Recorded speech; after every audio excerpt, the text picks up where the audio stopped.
Another Dooley Noted podcast comes to you from the Coach's Podcast Room at Spurrier's Gridiron Grill in Celebration Point. Okay, and welcome into another edition of another Dooley Noted podcast brought to you by Titan MRI.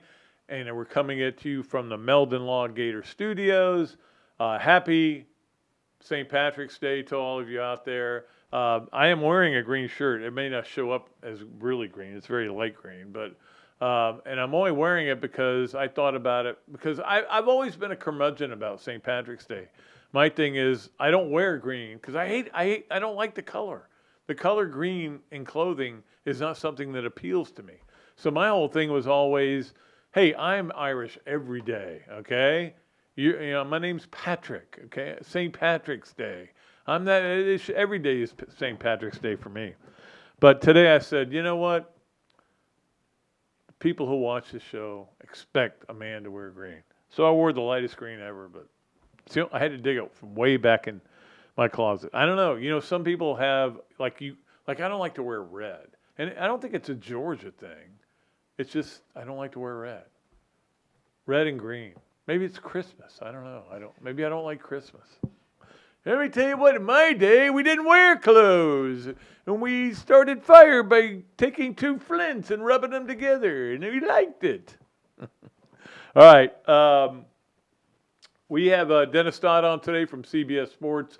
Can't wait to talk to him about what's going on with scheduling and everything. Probably one of the smartest guys I know. He really is good talking about it. And then Coach Spurrier should be in Monday. And I got some interesting things to talk to him about. It looks like Daniel Snyder's out in Washington. I wonder how much we can get him to talk about that. Oh, he might go off like Doug Johnson did last week, which was, I've gotten a lot of emails about that. And most people are saying, oh, man, that was great. But that was cool. Anyway, if you didn't listen to that, you can go back and watch it. And it's really a fascinating interview. Not that I did anything special. So it is time for us to get to the Hand Law starting lineup, as we always do. I will tell you that Chris Hand, this will be his last month. He has been an amazing friend and could be back with us at some point down the road, but he has been a sponsor for 2 years. I mean, which the podcast barely goes 2 years. I mean, and he has just been great, and we appreciate him so much. We've gotten to be friends, emails, texts. We met for lunch one day here in Gainesville over at Ballyhoo's, another one of our sponsors. So that will be an opening if somebody wants to get involved there. We do have a new sponsor that's coming on board today. We'll talk about that in a minute, but it's kind of cool. So, but the starting lineup is open.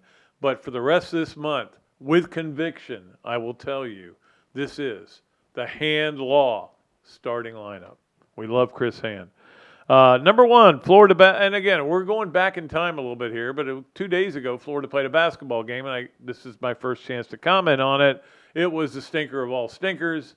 They scored the fewest points they've scored since 2015 in an SEC tournament game.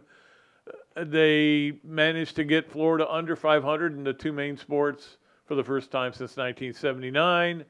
They didn't show up. They turned it over 13 times in the first half, which showed a lack of want to. Kyle Lofton appeared not to be interested in playing, but he was right there on the list, and it was just awful. It was a lot of people after the game were angry, and they're angry because, okay, you know, you guys kind of didn't finish bad. You had won 2 games, then you lost by 1. It got exciting there at the end. Maybe you figured things out. Maybe things are going the right direction, and then you went, kind of like what happened in last year. You know, the end of that season was certainly not a good one. So it was just bad. And I had to watch it because I was writing on it for Gators Wire. So I'm writing and I'm looking at it and I'm like, I don't even want to. What? Really? And then I actually started rooting for them to have the lowest point total of the year because they weren't going to win the game. But I'm ready for this team to be done, and they are done. Nobody wanted to be there. That's fine. which gets us to number 2. As soon as the game ended, Kwesi Reeves got in the portal. Good. I will tell you, he is in my top 5 of least favorite players ever to play at Florida. Doesn't mean he's not a good person, and please do not take this that way. Just guys I didn't want to watch. You know who he was? Kwesi Reeves was Scotty Miller. Scotty Lewis. Or he could have been Scotty Miller. Just a guy who was an amazing athlete. He should be a better player than he is. And I can't figure out why. I'm not even saying it's his fault. I'm not saying it's his fault at all. I'm saying that he isn't getting the most out of his ability, and, I'm glad he's going to be playing somewhere else. Trying not to be harsh on the kid. He's a good kid, but I didn't want to watch him play anymore. Niles Lane, I can't comprehend what the Niles Lane thing. Here's a guy who had a great finish of the season and then all of a sudden doesn't play. And then every once in a while they put him in and he scores baskets. And I don't understand Niles Lane.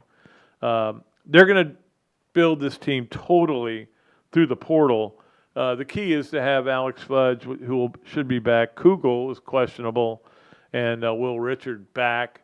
The thing about Will Richard is he can't transfer without sitting out a year, so he'll probably be back unless he decides to go to Europe.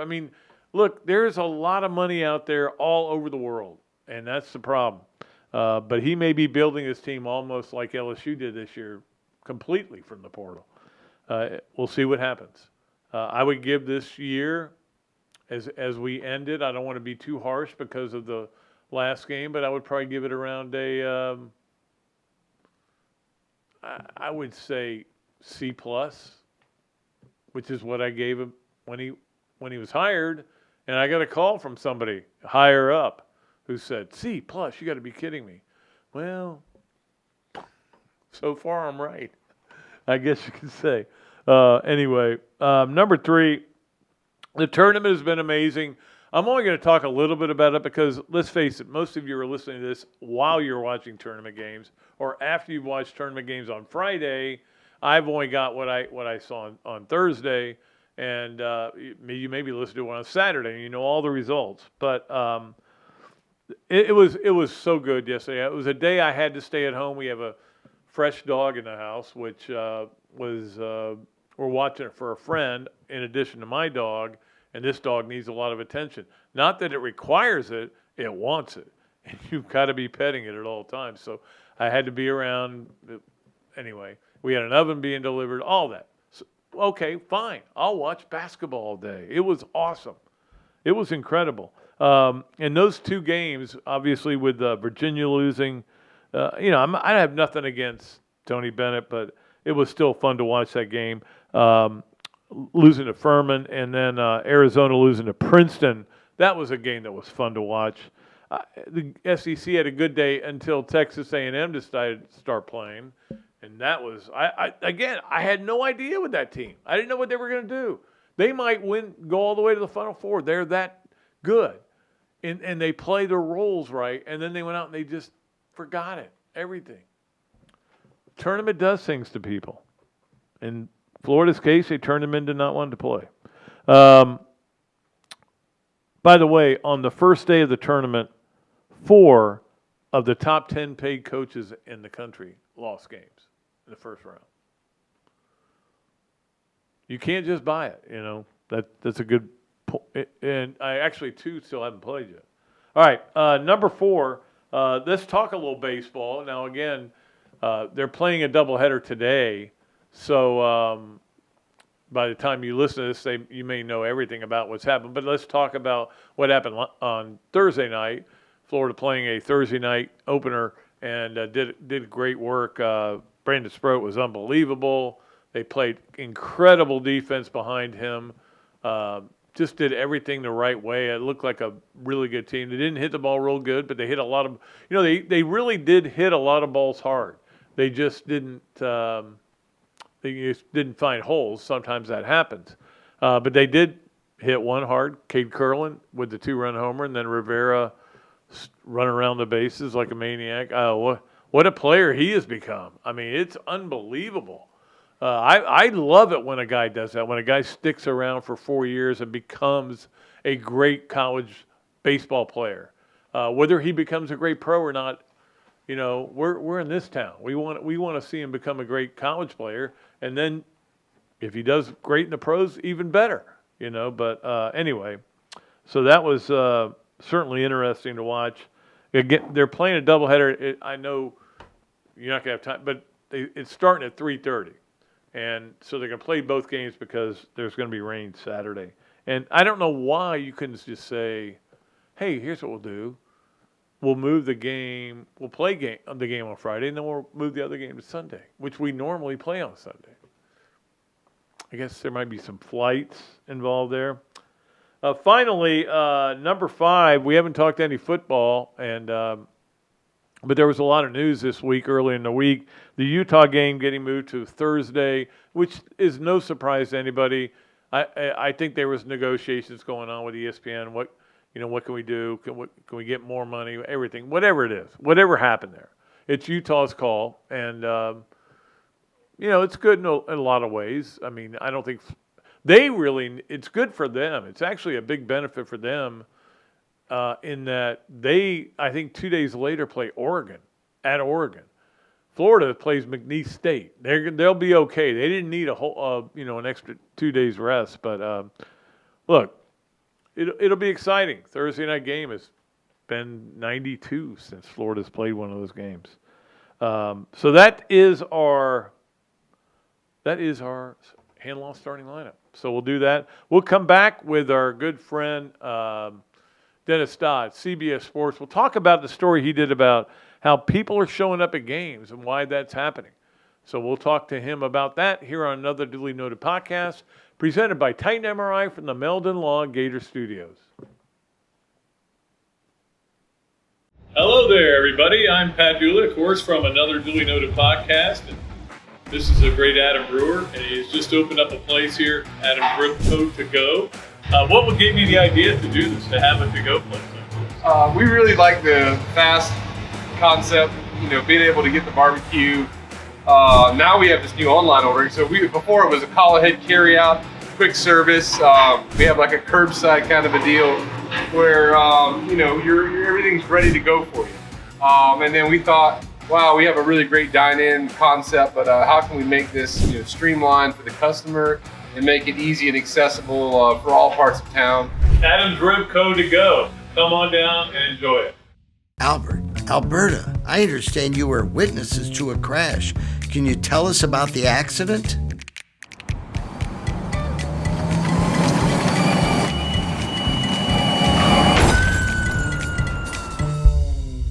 When you're in a crash, it's important to get witness statements immediately after the accident. Whether you're in a car, truck, motorcycle, scooter, or even a golf cart accident, at Meldon Law, we won't back down.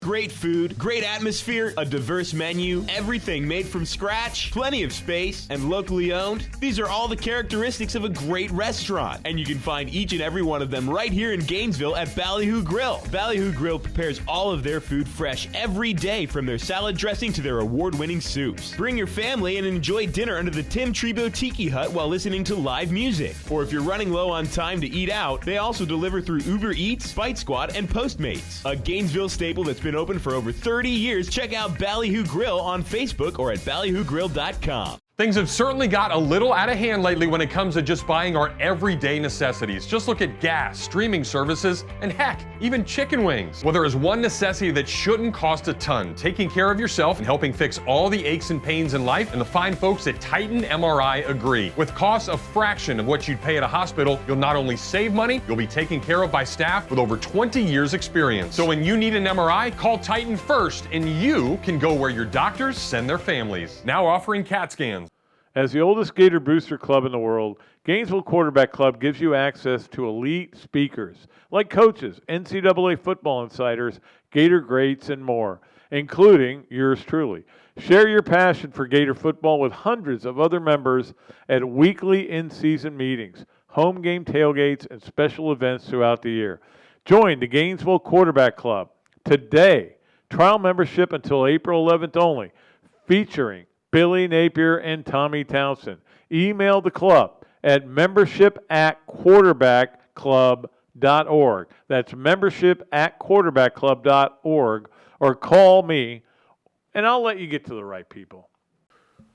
Okay, welcome back to another Dooley Noted podcast presented by Titan MRI from the Meldon Law Gator Studios. It's a great pleasure, as always, to bring in one of my favorite guests, the great Dennis Dodd from CBS Sports, and does an amazing job covering football, basketball, whatever you want him to cover, he can handle. All right, so I wanted to get Dennis on, and we talked about this a little bit last week about how, attendance did rise in college football, which was a little bit of expected because of people not going because of COVID and everything. But, I've kind of delved into the numbers even more concerning Florida and talked to Scott Strickland about it. And I think college football administrators are kind of optimistic that the ones that are in the Big Ten and the SEC, that, hey, these new teams coming in, people are going to go to the USC game. They're going to go to the Oklahoma game. Maybe I'm stupid. I thought that had happened multiple times at Texas, but that was the first time in their history they'd been over 100,000. And so they were up.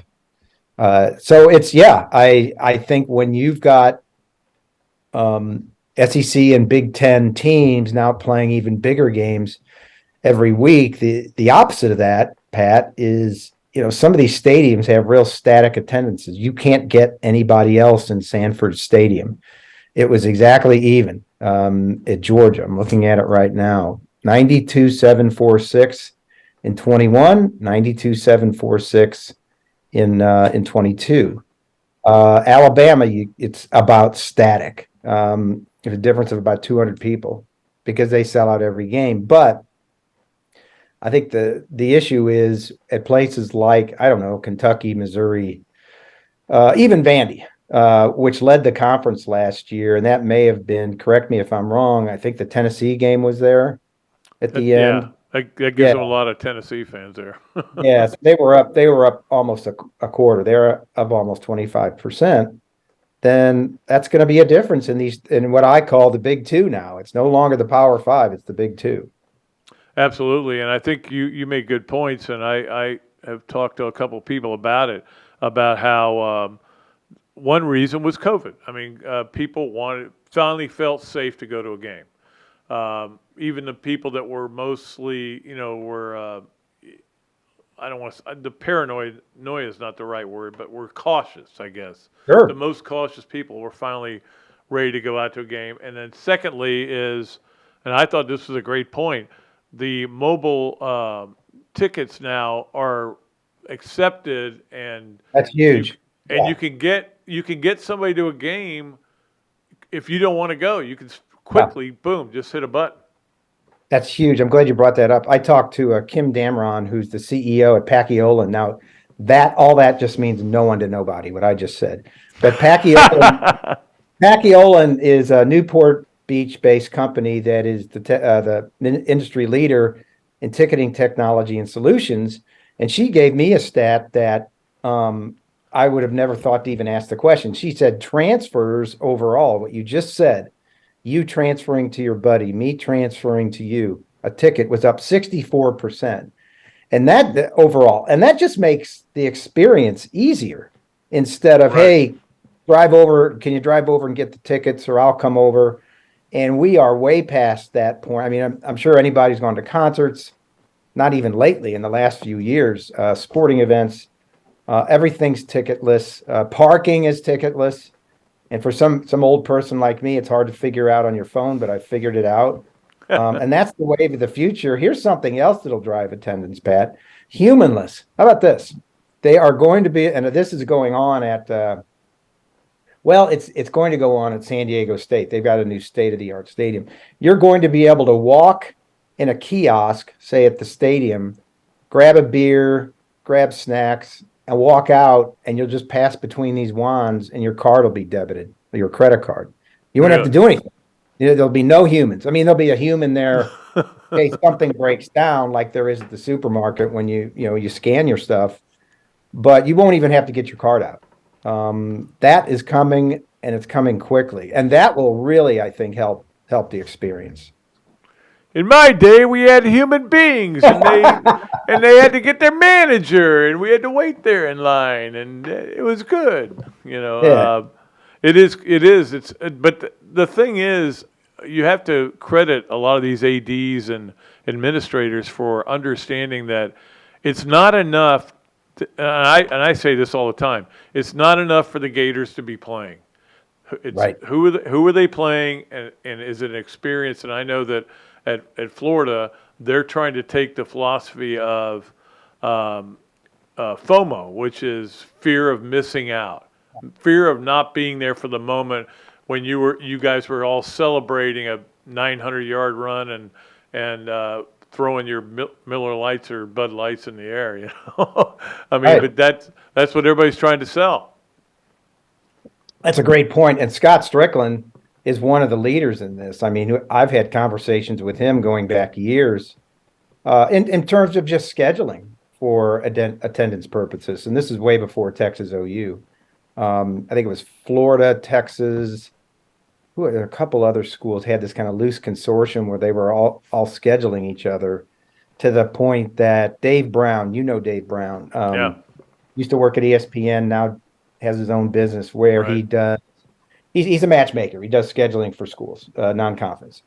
That he said it was like the 26 or 27 Florida schedule was the toughest he'd ever seen, ever. And I'd have to go look, but that's what he said back then. But Scott Strickland's on the cutting edge of this stuff. He understands it. There's a word that's been made up. They're trying to make it more experiential at events, not only football games, but like you just said, I gotta be there. I can't miss this. Yeah. Right. Not only Mr. Two Bits, it's X. I don't know. That we have softback seats now, or club level, or they're trying to get it as close to the home experience, because that's what was stealing away from attendance, and still is. They're competing with the 70-inch TV as possible, and that's why you see these schools spending money hand over fist with these state-of-the-art video boards, and they're pretty damn good at some of these stadiums. I mean, when you can see that replay right away in detail like that, that's pretty darn cool. So it's coming. And if you're not out in front, especially at places where, again, it's hard to fill a stadium every game, you got to find ways.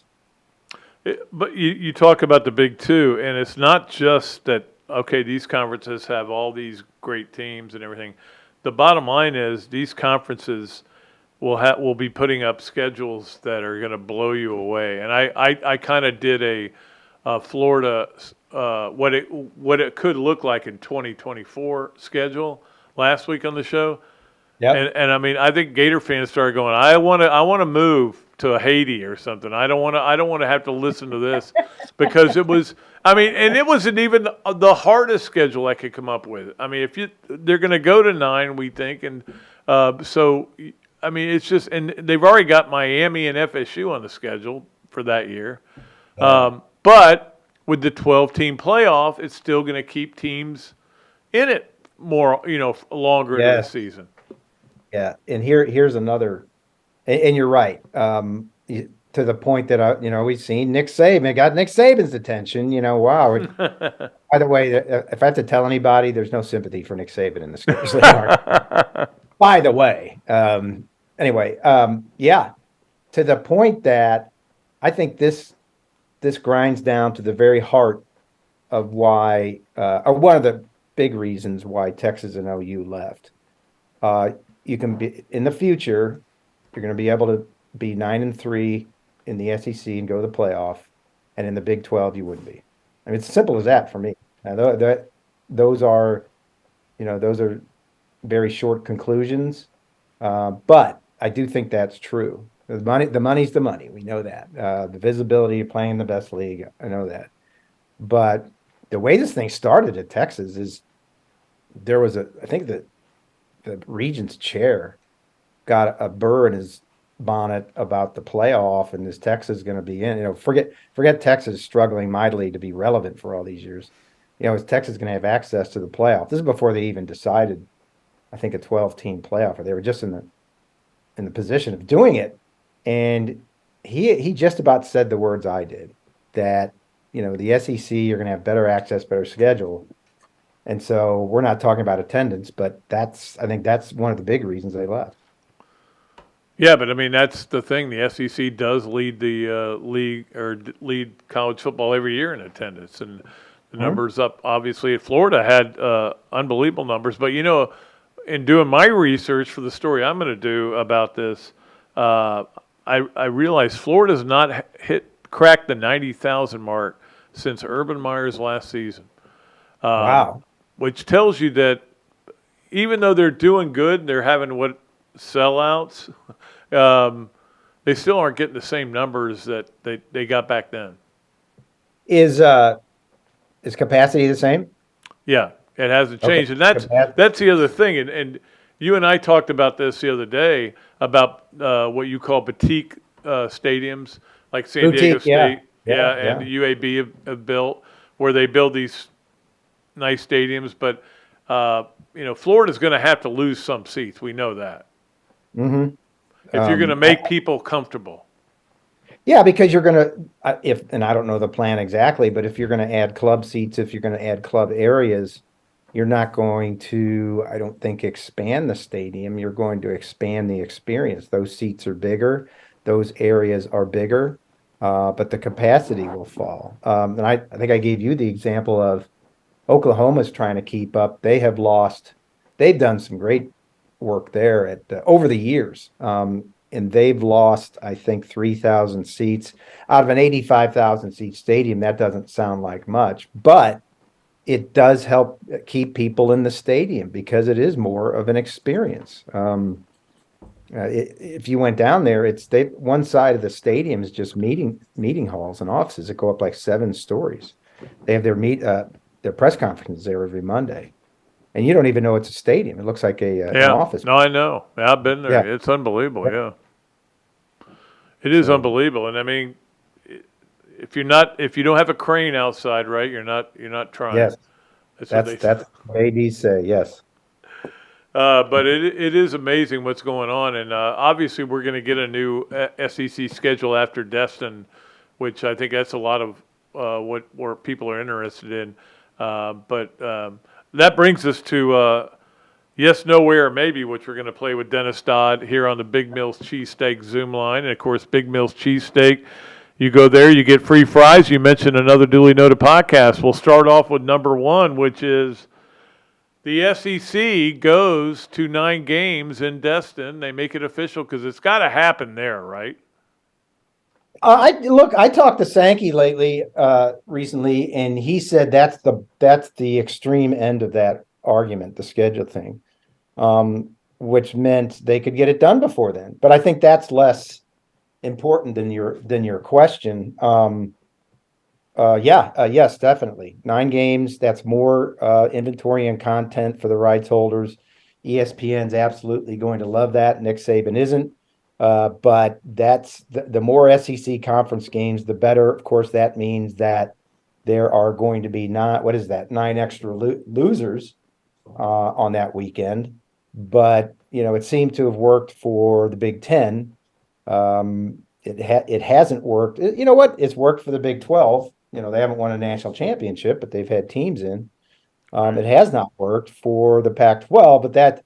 If they had 7 conference games, it wouldn't work. It's just the football's kind of gone down there. But definitely, and that what we need, and I think it's great, ramping up, making SEC football more important because that's what that'll do.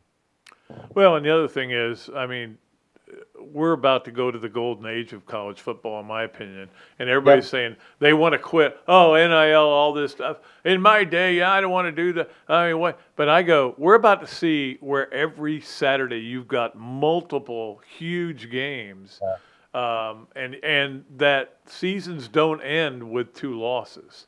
I love it. I love that part of it. Yeah, I do too, and I totally agree with that. Bob Bowlesby, the old Big 12 commissioner, was one of the 4 guys who crafted the expanded playoff.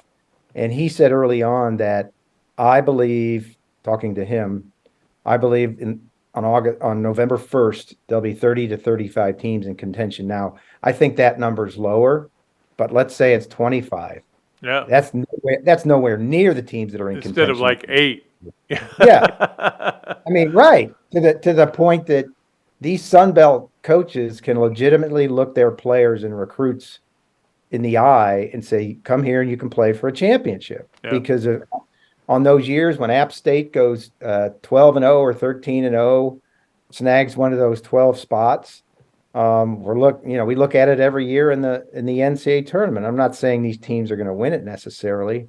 Boise State never got a shot. They finished in the top 5 a couple of times. There was no playoff, but that was as close we got to a Cinderella until TCU, in my opinion, this last season. So I think it's going to be great. I think this is what'll save conference realignment, in that at the end of the day, whatever's left of the Pac-12, your champion can still play for a playoff berth and thus a championship. Sun Belt, MAC, Conference USA, which is probably the worst conference now, can play for a championship. If there's a team in there good enough, it gets into the top 12. Yeah, I don't know if this is a good analogy, but TCU, it was a great Cinderella story, but TCU got thrown out of the car like that girl in JFK. Yep. Remember that when they threw her out of the car? Yep. They got back alley mugging. Yeah. Yeah, it was bad. Number 2, this is up on Yes No Where, maybe brought to you by Big Mills Cheesesteak up in your area. Kansas repeats, and all Gator fans are rooting for whoever's playing Kansas. I say no, because look, as we record this, they don't have their head coach.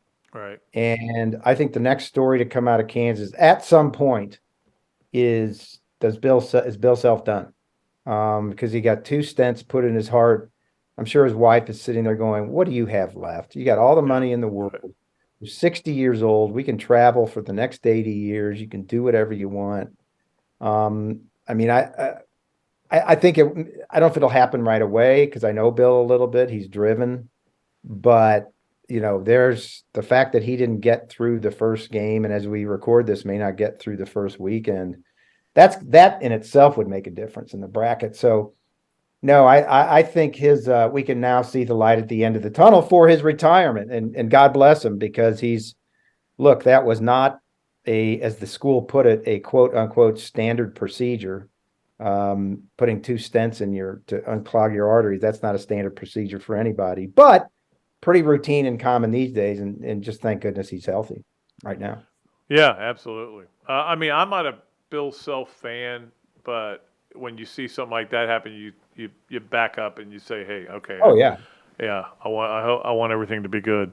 Number 3, you had Virginia and Arizona in your Final Four. Yes, no, where, maybe. I had Arizona winning it. So on day one, I bid a fond goodbye to my bracket. I said, it was nice knowing you. Thank you very much. And I guess should have known better with Princeton, given their history. But no, and that it's gonna be more fun because of games like that. But no, you don't want to come to me to be your bracketologist. Let's put it that way.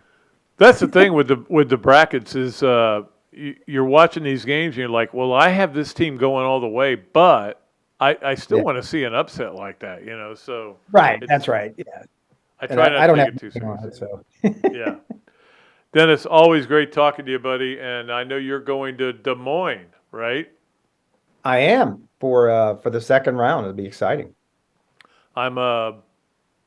I've never been to Des Moines. I've been up in that area, but I've never been to Des Moines. I'm sure there's something good to do there, right? It fits the mold of that old line. I spent a month there one night. No, it's a nice place. I got a home games next week, Midwest Regional here, so that's really exciting. Yeah, that's cool. All right, Dennis. Thanks again so much. I appreciate your time as always. All right, Patty. Thank you. See you, bud. One of the smartest guys I know. Love talking about scheduling and details with him. and great stuff. We'll be back with more great stuff. Hesser and Kipke's Three Things, Leonardo's Quick Picks, Adam's Ribco to Go Gator of the Week. You might be able to guess that one. This, that, and the other. The Ben Eige, Odell Realty Games of the Weekend, and Pat Dooley Storytime. All that coming up on another Duly Noted podcast presented by Titan MRI from the Meldon Law Gator Studios. Hello there, everybody. I'm Pat Dooley, of course, from another Duly Noted podcast. And this is a great Adam Brewer, and he's just opened up a place here, Adam's Ribco to Go. What gave you the idea to do this, to have a to-go place like this? We really like the fast concept, being able to get the barbecue. Now we have this new online ordering. So before it was a call ahead carry out, quick service. We have like a curbside kind of a deal where everything's ready to go for you. And then we thought, wow, we have a really great dine-in concept, but how can we make this streamlined for the customer and make it easy and accessible for all parts of town? Adam's Ribco to Go. Come on down and enjoy it. Albert, Alberta, I understand you were witnesses to a crash. Can you tell us about the accident?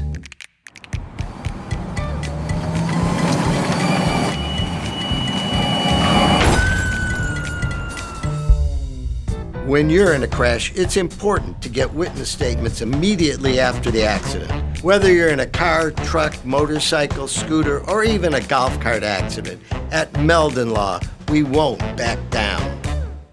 Great food, great atmosphere, a diverse menu, everything made from scratch, plenty of space, and locally owned. These are all the characteristics of a great restaurant, and you can find each and every one of them right here in Gainesville at Ballyhoo Grill. Ballyhoo Grill prepares all of their food fresh every day, from their salad dressing to their award-winning soups. Bring your family and enjoy dinner under the Tim Trebo Tiki Hut while listening to live music. Or if you're running low on time to eat out, they also deliver through Uber Eats, Bite Squad, and Postmates. A Gainesville staple that's been open for over 30 years. Check out Ballyhoo Grill on Facebook or at ballyhoogrill.com. Things have certainly got a little out of hand lately when it comes to just buying our everyday necessities. Just look at gas, streaming services, and heck, even chicken wings. Well, there is one necessity that shouldn't cost a ton: taking care of yourself and helping fix all the aches and pains in life, and the fine folks at Titan MRI agree. With costs a fraction of what you'd pay at a hospital, you'll not only save money, you'll be taken care of by staff with over 20 years experience. So when you need an MRI, call Titan first, and you can go where your doctors send their families. Now offering CAT scans.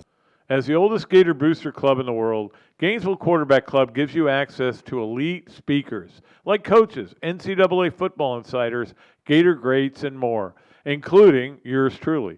Share your passion for Gator football with hundreds of other members at weekly in-season meetings, home game tailgates, and special events throughout the year.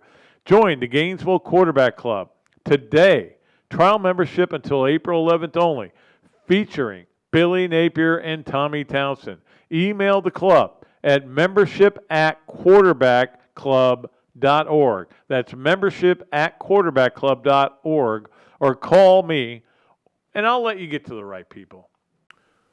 Okay, welcome back to another Duly Noted podcast presented by the great folks at Titan MRI and brought to you from the Meldon Law Gator Studios. Meldon Law will not back down, and Coach Spurrier should be in here Monday. We'll have fun talking to him. We've got to get to all of our fun stuff that we do in the third segment every Monday and Friday. So we'll start off with the Hesser and Kipke Three Things. Hesser and Kipke is a Gainesville law firm specializing in the areas of workers' compensation and family law. Ken and Jennifer take great pride in their one-to-one focus on each and every client they represent. Ken is board certified in workers' compensation by the Florida Bar, while Jennifer possesses extensive jury trial experience with a nearly 20-year background as a prosecutor. Don't believe me? Well, check out their more than 55 five-star Google reviews, or better yet, give them a call at 352-339-9920. Man, I nailed that. I'm proud of myself today. That was a good. All right, so let us get to the Hesser. I forgot what I was supposed to do. The Hesser and Kipke Three Things. Number one, I've changed my list. I had this list of 3 things that you think people care about, but they don't really care about, and they really get bored by you saying them. All right. So number 1 is what your fantasy football team is doing, right? Hey, how'd your fantasy football team do? They won last night. Yeah, I'm one game behind. That's fine. That's where you leave it. Leave it right there. The next thing you start going, the trouble is I traded Dante Culpepper. Nobody cares about it. I mean, nobody cares. Even fantasy players don't care. Number two is, but I've added one to this. One is, number two is what you did in your workout. Really? Do you think I care what you did? And should you want to have to hear what I did? No, you don't. You worked out. Be proud of it. Go get a juice bar and be done. And number three is now it's gotten to be bad with your bracket. Nobody cares about your bracket. First of all, everybody fills out 15 brackets, and then they go, yeah, I got one bracket that's got Princeton winning. Okay, fine. Well, anybody could do that. But nobody cares about your bracket unless you win something. If you win something, we're happy to hear about it. Those are the things that nobody cares about that you think they should care about. Number two on the Hesser and Kipke 3 things, the quarterback carousel continues. Obviously, Aaron Rodgers a couple days ago said he's going to the Jets. It's amazing that Mariota goes to the Eagles as their backup. That's where he is. But I mean, I guess it's a good backup. I don't know. Now we're looking at a situation. I saw this today where you could have the first four quarterbacks, first four players in the draft be quarterbacks, and that would include Anthony Richardson. The way drafting and stuff is going on, there's speculation you could have the first four picks, and Anthony Richardson would end up with Indianapolis. We'll see. It's going to be interesting. And finally, number three, we haven't talked a lot about women's basketball this year because they really, to be honest with you, didn't have a very good year. But they did beat Wofford. They did win an NIT game. The men can't say that. Depressing game that was. But the women did beat Wofford. Now they have to go to Wake Forest Monday at 6 o'clock. So I want to shout them out for winning. It's hard when you're at this time of year and you have to shout out somebody for winning an NIT women's game, but that's where we are. All right, let us get to our Leonardo's and Millhopper quick picks. We'll give you one. Again, guys, you got to be quick on the draw here, but we're with the NCAA tournament going on, that's the way we're going to do it. Saturday, this is the game Saturday, Duke giving 2 against Tennessee. That's going to be a fascinating game. Really good game. I can't wait for that one. And that game is Saturday. As long as you get it into me by tip-off, we will take it. So I'll put it up on Facebook and Twitter also tonight, and so everybody can get in. Yeah, and then I guess next Friday we'll go ahead and pull a winner. I think we'll do that. Yeah. So Duke, Tennessee, Duke giving 2 points. Adam Tripko to go Gator of the weekend, or Gator of the week, I'm sorry. We don't usually have Thursday games in baseball, but the one last night was over in less than 2 hours. Brandon Sproat should be the Gator of the week just for letting all those hacks and sportscasters and everybody that was there go home early. I mean, I covered a lot of Gator baseball in my day, back in the old Andy Lopez days, especially in the Pat McMahon days. But some with O'Sully. And 2-hour games did not happen. This one, what happened, and it's not the pitch clock. Nobody got a hit. There were 4 hits in the game, but Sproat keeping them down, giving up a hit in the second, none the rest of the game, throwing a complete game, keeping their bullpen intact for what's going to be a doubleheader today. That he is definitely the Gator of the week, and that was an unbelievable performance. His best since he's been a Gator. So congratulations, Brandon, for that. It's time for This, That, and the Other, which is brought to you by Ballyhoo Grill, which we went to just the other night, and by Darshakow Insurance, and, of course, by Armour Golf Course. The This was when Florida lost Kerry Colbert as a wide receivers coach, you're like, oh boy, I got some ideas of what you can do. What are they going to do? And then they didn't make it a hire while they're practicing, and I'm in spring, and I'm like, so we were all kind of weird. That is that I said, I've got the guy for you. Ike Hilliard would be the perfect guy. He was at Auburn last year. He knows how to coach. He's coached in the NFL. Perfect. Gator legend. And I had communications with Ike. I said, hey, man, we'd love to have you back. And he seemed like he wanted to have back. But then they actually hired probably the perfect guy, and that's the other, and that's Billy Gonzalez. Billy Gonzalez knows this community, knows this culture, knows the campus, worked with Napier again. And I think Napier definitely is, if you haven't worked with him, you can't get a job here. It's pretty hard. Well, maybe some guys do, but not very many. But he's going after the best. I think it's a great hire, but we'll see. He's got to work with he's got to turn these three freshmen that are here, into elite receivers. That's really what has to happen. But that is this, that, and the other, brought to you by Ballyhoo, by Ironwood Golf Course, and by Darth Shakow Insurance. Let's get to our Ben Eige Odell Realty games of the week. And I want to start with gymnastics, which we haven't talked about in a while. Gymnastics, Saturday night, 8 o'clock on the SEC network. They split it into two foursomes, and the good foursome goes last. In fact, it's Florida, which we know how good they are. Number 10, Alabama. Number 8, Kentucky. Number 6, LSU. That's basically one of those teams is going to win it. So that'll be at 8 o'clock. I don't have enough TVs to watch everything we're going to have to watch. I mentioned baseball is on SEC Plus tonight. The softball is playing Missouri Friday 3 to 6, and then they're skipping Saturday completely and going to Sunday. So that's when their game is at 1 o'clock. I'm going to give you the best what I think are from the NCAA tournament. 7:10 on Friday, Providence at Kentucky, CBS. 7:25 Drake at Miami, TBS. Those are going to be great games to watch. And Kent State and Indiana should be a good one. TBS 9:55 Saturday. Duke at Tennessee. We mentioned that one. 2:40 on CBS, and Arkansas at Kansas. God, Arkansas. You never know with them. I think that could be a fun game to watch. Can't really give you Sunday games because we don't even know who's playing Sunday, right? Because we've got to get through the Friday games. All right, it is time to go to Pat Dooley's Storytime. It is brought to you by Eastlake Pediatrics. We certainly appreciate them for all they do. I wanted to talk because it is St. Patrick's Day. And again, thanks to Mike Jordan for being a sponsor of the Bob Dooley, as many of our sponsors are.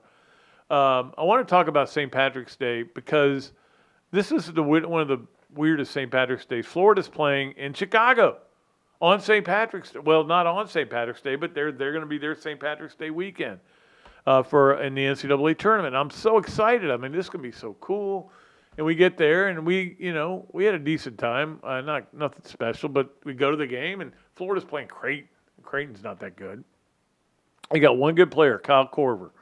But he wasn't the guy who killed him. It was another guy, I want to say Tyron Taylor, something like that. Anyway, it doesn't matter. This is a famous game where Orion Green didn't get the ball in time, and the game went to overtime. Florida found a way. Brett Nelson went 4 for 22 or something, and they lose the game. And like nobody saw this coming. It was just depressing. So you go back to your room and you're packing up, and you got to get another flight and everything, and then you're getting in the cab the next day, and you're like they've dyed the river green. And you're not going to, and it's St. Patrick's Day, and you're like, I'm mad at Billy. That's one of the few times I was mad at Billy. I was mad at him after Manhattan, too. But other than that, I love Billy. But that was sad. And then we fly to O'Hare, and the flight there's something wrong. Flight's broke. You get a flight. We had to take a bus to Midway and get I was talking about how much I love the NCAA tournament. Today, I wanted to tell you the downside of it. That was a down day. But still, got to go to the NCAA tournament in Michael Jordan's house. So that is going to do it for another Duly Noted podcast. Thanks so much to all of our sponsors. Thanks to Chris Hand. We love you, buddy. And he'll still be with us until the end of the month. And thanks for the Gainesville Quarterback Club for coming on board as well. Thanks for all of our great sponsors. Thanks to Jared for doing a great job of producing. I sound like I'm giving an Oscar speech now. Thanks to my producers, my agent. Thanks to Melbourne Law, Titan MRI. We are out of here as of just this 1 second. I am Pat Dooley. I'm deep. I'm way back.